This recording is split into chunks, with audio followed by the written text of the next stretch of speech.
BMX just kind of started. I was 13 years old and just riding around on a Stingray.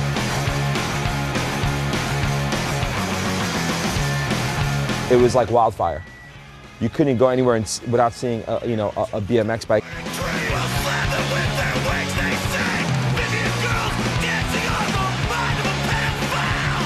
You learn how to walk, and you learn how to talk, and then you probably learn how to ride a bike. You probably learn how to read and write.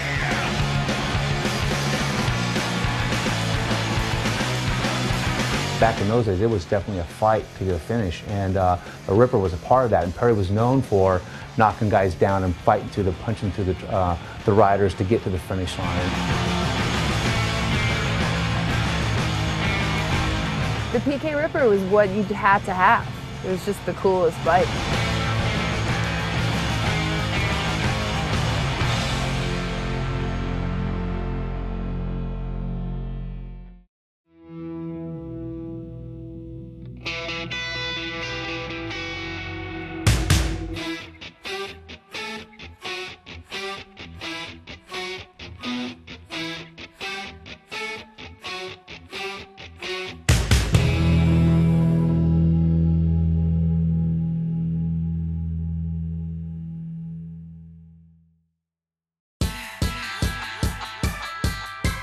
If these kids are trying to ride bikes now, they gotta know what the bikes were like back in the day, right?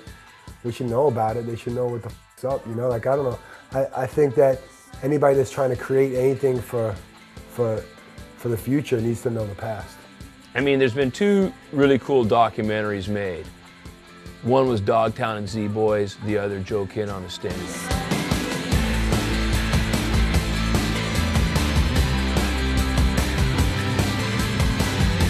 Joe Kidd was like part 2 of breaking BMX to the masses. Part 1 was Rad, the movie Rad, and then part 2 would be Joe Kidd. I think it was good. I think it told the story of BMX. I think that it was great for the sport. I wish we could see it out there a little bit more than it really did, but it really did bring something to the sport that the sport never had up until that point, for sure.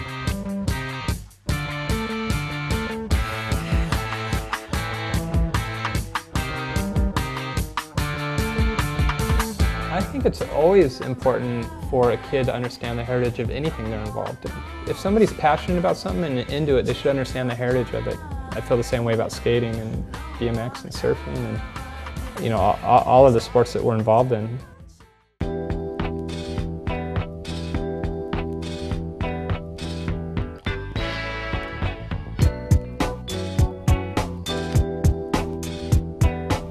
I remember the issue of Freestyle magazine, and on the cover, it had the SC racing team sitting in a convertible Volkswagen, and this guy doing a flattest tabletop over them, you know, like, and that was like the pinnacle of like seeing that issue was like, whoa. And I was just like so blown away by that bike and the guys and the SC Racing logo with the wings on the shoulders. SC was on top of their game, you know, with the wings. And Scott Braithwaite, the SC of SC Racing to this day still hold the bar of doing it like nobody else ever did it before, period.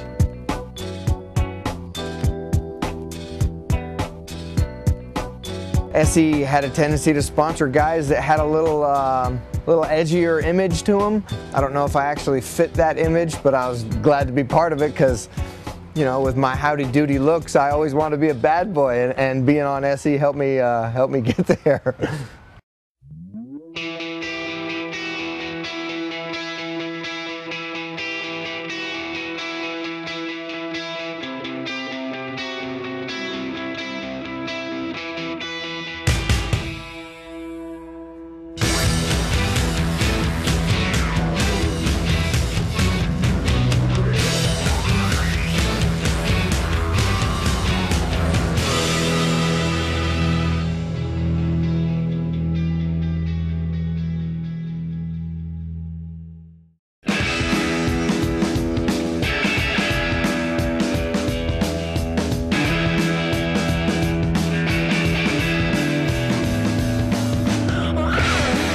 SC always had the most killer marketing. Pairing brown and baby blue is pretty forward thinking, you know, especially at that time.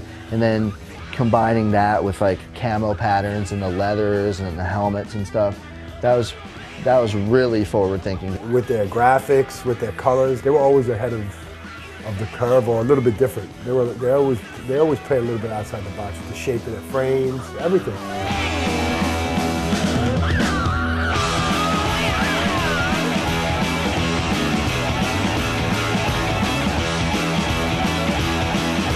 Their use of colors, their graphic sense, their approach to design, I mean, everything was it seemed so outside the box, so progressive and so ahead, and definitely had tremendous influence on the rest of the industry. The colors, baby blue, and like everybody was doing chrome, they were doing baby blue and brown and black and camouflage pads, and they were like, it was like modern day streetwear, you know what I mean? It stood out from everybody else.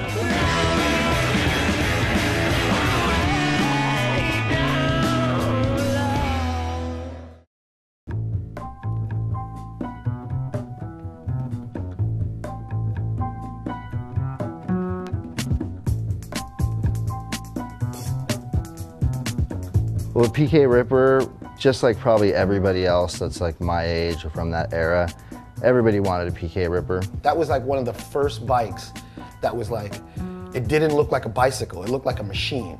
You know what I mean? Like it was just totally like super burly bike. The PK Ripper at the time it came out was the bike to have.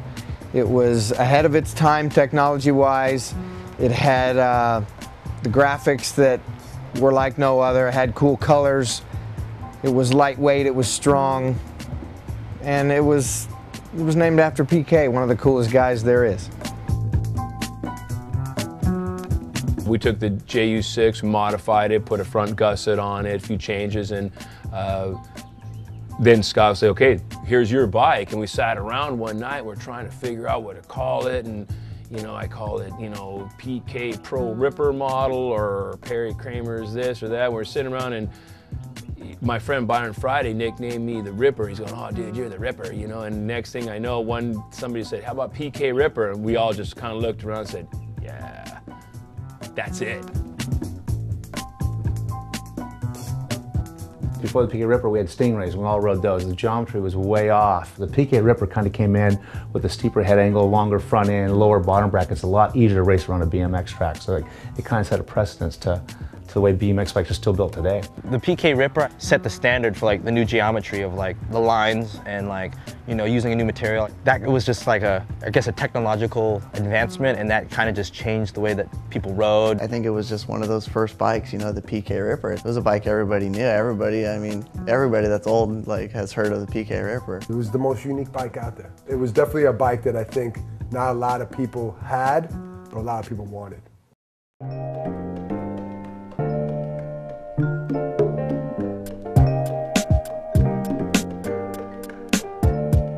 The project really was born out of, you know, a couple of things. One of them, you know, I think that there's, you know, a general admiration, you know, within certain parts of culture for retro BMX. You know, the most iconic bike for me was the PK Ripper. It kept, you know, resurfacing amongst conversations with me and some of my friends that are, you know, in kind of the art world. I was actually talking with our president here, Nick, and we were talking about what he thought about the PK Ripper living in Australia.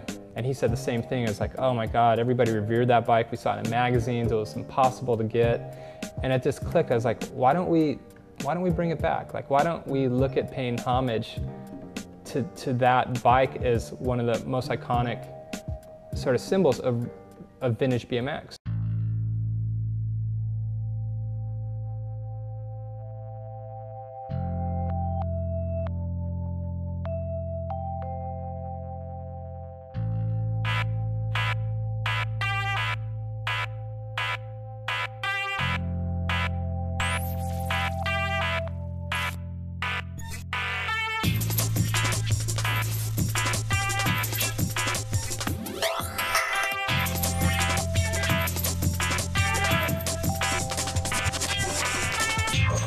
The DC project with SE to reissue the PK Ripper is really cool because there hasn't been that much attention to the hobby for like old school BMX. It's cool because DC is a huge company, so they'll be able to bring a lot of attention to you know, the whole movement of BMX, you know, from back in the day. It's really cool that DC is coming in to recognize that time of the sport. It says a lot that they're looking back at the heritage and they're getting together with SE and they're going to really do it upright and kind of educate the kids a little bit and kind of honor a certain period of the sport that was, you know, pretty cool to live through. I think it's really cool that they're stepping up and paying some respect to the PK Ripper, the history, you know, the impact that the PK Ripper really had on the sport of BMX, and the fact that DC supports BMX, I think is really cool that they're paying this tribute and doing this collaboration with the bike and the shoe and the whole package together as a limited edition.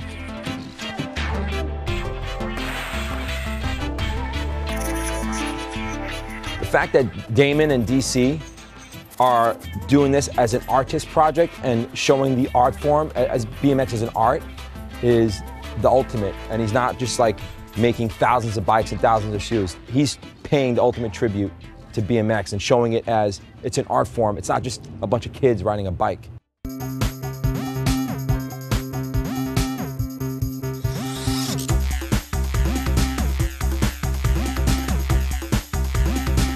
I think if you look back at the beginnings of, you know, sports like skateboarding and BMX and even surfing, you know, it was all about the love of the sport. There was no industry. It was, you know, do it yourself. And it was pure and innocent. And I think that it's so important for kids to understand that that's how these industries were born and to somehow reconnect with that on whatever level they can, you know, to really engage that like soulfulness of the beginning.